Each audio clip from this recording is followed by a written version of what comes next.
Ready? Start. As members of the government who are responsible for the President's address, that criticism applies to us certainly. I am prepared to say that criticism is partly justified. Nehru would often begin by welcoming well deserved criticisms in Parliament, saying that his government could benefit by them.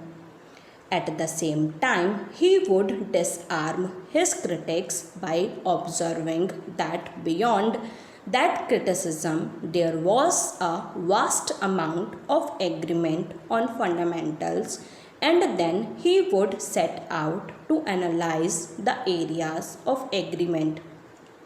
Nehru might have sometimes appeared impatient and intolerant of criticism, obstruction, and indecision so characteristic of democratic assemblies, but in fact he was at great pains to appreciate criticism. He was so introspective as to go out of the way to see the other man's point of view.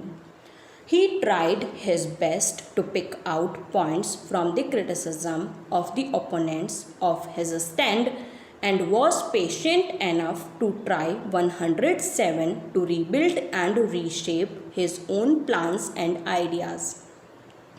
He thus encouraged healthy debates and ultimately adopted valuable suggestions put forward by the opposition members. President Nehru nurtured the great traditions of parliamentary democracy in its infancy in India. In the process, he also set exemplary standards in parliamentary life. Within the Congress party also, Nehru permitted debates and discussions inviting different shades of opinion on various matters. Thus, Congress was flexible enough to accommodate different points of view. It offered enough scope for every opinion and criticism to develop and held frequent discussions or consultations, the gist of which were often given out in the press for public information and discussion.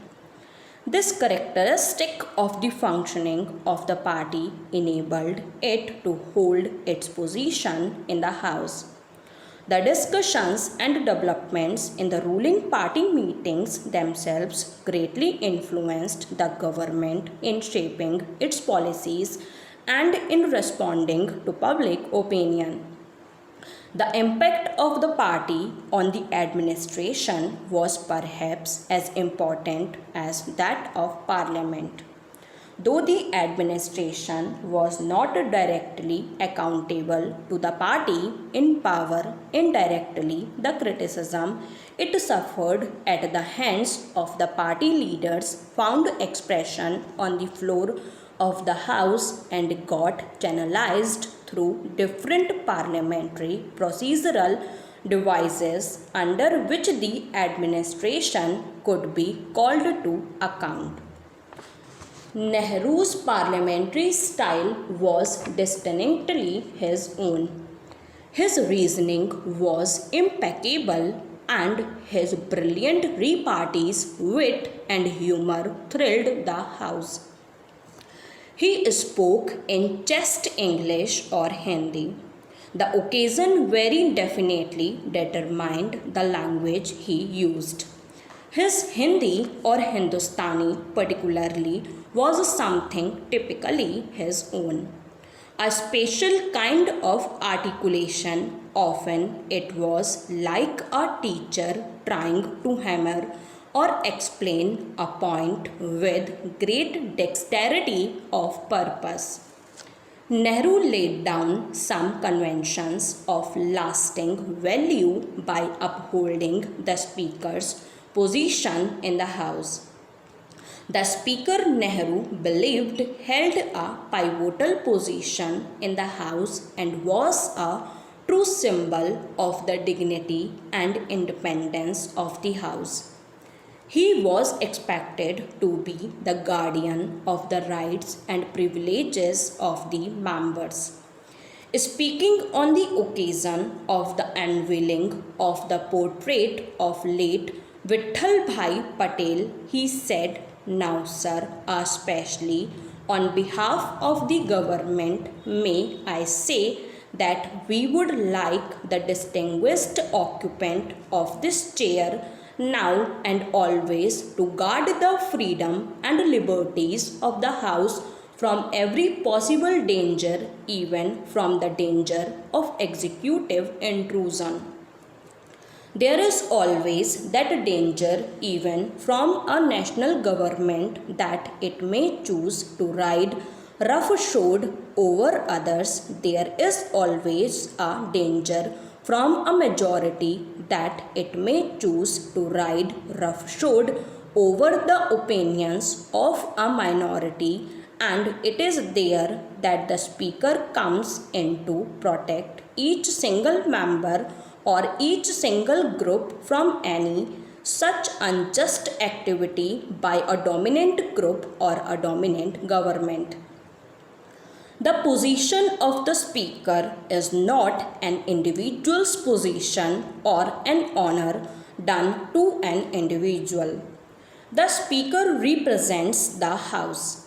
He represents the dignity of the House, the freedom of the House, and because the House represents the nation in a particular way, the Speaker becomes the symbol of the nation's freedom and liberty.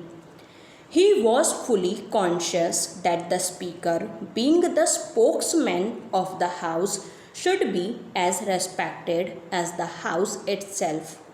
So it was that whenever he had to discuss anything with the Speaker, he would come to his chamber after making an appointment, and also when the Speaker expressed a desire to see him, Nehru would come to his chamber. I know that even when parliamentary delegations led by Speaker had to visit countries abroad, he would come to the Speaker's chamber and address them there. By so doing, he not only, if respected and enhanced the position of the Speaker, but also enhanced his own dignity and authority.